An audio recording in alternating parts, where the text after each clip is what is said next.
ಇರುವ ಒಂದೊಂದೇ ಮಕ್ಕಳನ್ನು ತಂದೆ ತಾಯಿಯರು ಕಳ್ಕೊಂಡಿದ್ದಾರೆ.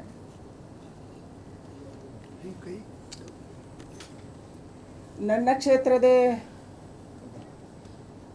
ಒಬ್ಬ ಹುಡುಗ MTech ಓದೋವನು ಸತ್ತಿದ್ದಾನೆ. ಅವನ ಮನೆಗೆ ಹೋಗಬೇಕು ಅಂತ ನಾನಿದ್ದೆ. ತಂದೆ ತಾಯಿಗೆ ಒಬ್ಬರೇ ಮಗ ಮತ್ತು ಇಂಡಸ್ಟ್ರಿಯಲಿಸ್ಟ್ MSME ಅವನು, ಅವರಪ್ಪ.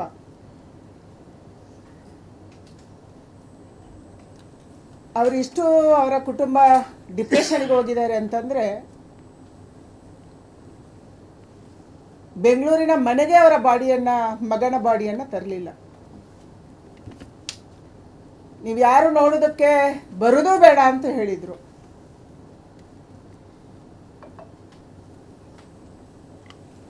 ನೇರವಾಗಿ ಊರಿಗೆ ತಗೊಂಡೋಗಿ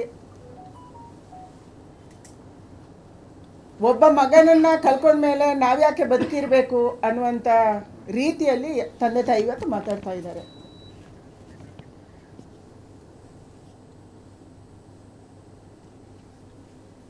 ಸಿದ್ದರಾಮಯ್ಯನವರು ಮತ್ತು DK ಶಿವಕುಮಾರ್ ಅವರ ಕೈಗೆ ರಕ್ತ ಅಂಟ್ಕೊಂಡಿದೆ. ಅವರ ಕೈಗಳು ರಕ್ತ ಸಿಗ್ತಾ ಆಗಿದೆ.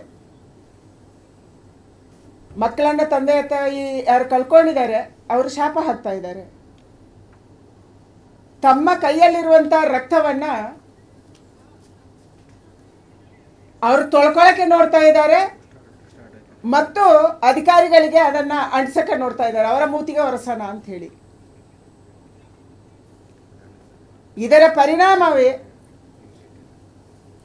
ಯಾರಿಗೆ ಟಫ್ ಕಾಪ್ ಅಂತ ನಾವು ಹೇಳ್ತಾ ಇದ್ವಿ, ಒಬ್ಬ ಒಳ್ಳೆಯ ಅಧಿಕಾರಿ, ಪ್ರಾಮಾಣಿಕ ಅಧಿಕಾರಿ ಅಂತ ಹೇಳ್ತಾ ಇದ್ವಿ, ಸಾಮಾನ್ಯ ಕುಟುಂಬದಿಂದ ಹಿಂದುಳಿದ ವರ್ಗದಿಂದ ಬಂದಂಥ ಒಬ್ಬ ವ್ಯಕ್ತಿ ನಮ್ಮ ಬೆಂಗಳೂರಿಗೆ ಪೊಲೀಸ್ ಕಮಿಷನರ್ ಆದರು ಅಂತ ಹೇಳ್ಕೊತಿದ್ವಿ. ಅವರನ್ನು ಸಸ್ಪೆಂಡ್ ಮಾಡಿದ್ದಾರೆ. ಮುಖ್ಯಮಂತ್ರಿ ಮತ್ತು ಈ ಸರ್ಕಾರಕ್ಕೆ ಇದು ಕಪ್ಪು ಚುಕ್ಕೆ. ಬೆಂಗಳೂರಿನ ಇತಿಹಾಸದಲ್ಲಿ ಅಥವಾ ಯಾವುದೇ ಮೆಟ್ರೋಪಾಲಿಟನ್ ಸಿಟಿಯ ಇತಿಹಾಸದಲ್ಲಿ ಅಧಿಕಾರಿಗಳು ತಪ್ಪು ಮಾಡಿದಾಗ ಟ್ರಾನ್ಸ್ಫರ್ ಮಾಡೋದನ್ನು ನಾವು ಕೇಳಿದ್ದೀವಿ. ಆದರೆ ಮುಖ್ಯಮಂತ್ರಿಗಳು ಮತ್ತು ಉಪಮುಖ್ಯಮಂತ್ರಿಗಳು ಮಾಡಿದಂಥ ತಪ್ಪಿಗೆ ಒಬ್ಬ ಕಮಿಷನರನ್ನು ಸಸ್ಪೆಂಡ್ ಮಾಡಿದ್ದು ನಾವು ನೋಡಿಲ್ಲ.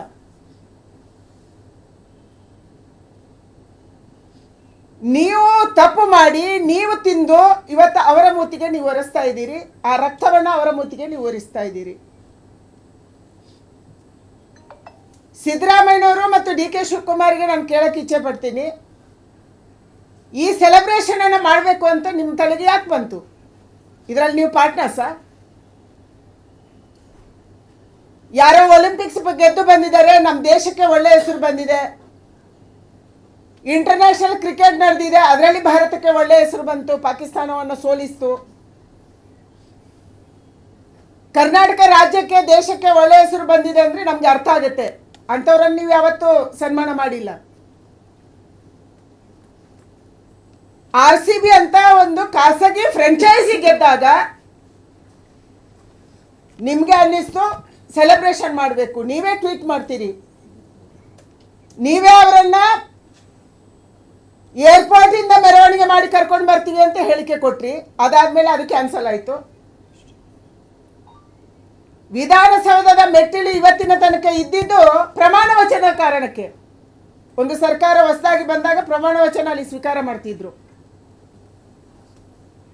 ಅಲ್ಲಿಗೆ ನೀವು ಖಾಸಗಿ ಟೀಮನ್ನು ಕರ್ಕೊಂಡು ಬಂದ್ರಿ. ಇವತ್ತು ಲೋಕೋಪಯೋಗಿ ಇಲಾಖೆಯವರು ಪರ್ಮಿಷನ್ ಕೇಳಿದಂಥ ಸಂದರ್ಭದಲ್ಲಿ ಅವರು ಹೇಳಿದ್ದಾರೆ, ಕೇವಲ 25ರಿಂದ 30 ಜನ ಅತಿಥಿಗಳು ಆಸೀನರಾಗಿರುವಂಥ ವೇದಿಕೆಯನ್ನು ನಿರ್ಮಾಣ ಮಾಡಬೇಕು ಅಂತ ಹೇಳಿ.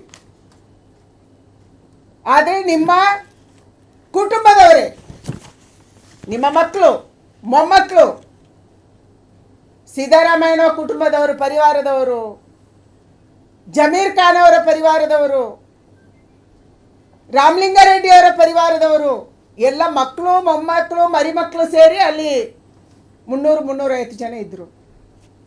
ಏನು ಮಾಡಕ್ಕೆ ಹೊರಟಿದ್ರಿ ನೀವು?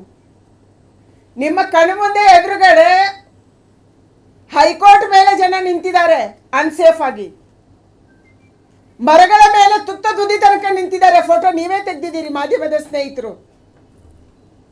ಇಷ್ಟೊಂದು ಅನ್ಸೇಫ್ ಆಗಿ ಅಲ್ಲಿ ನಡ್ಕೊಂಡಾಗ ನೀವು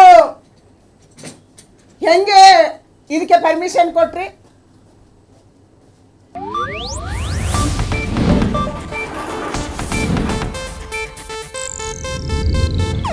ಇದು ಏಷ್ಯಾನೆಟ್ ನ್ಯೂಸ್ ನೆಟ್ವರ್ಕ್ ಪ್ರಸ್ತುತಿ.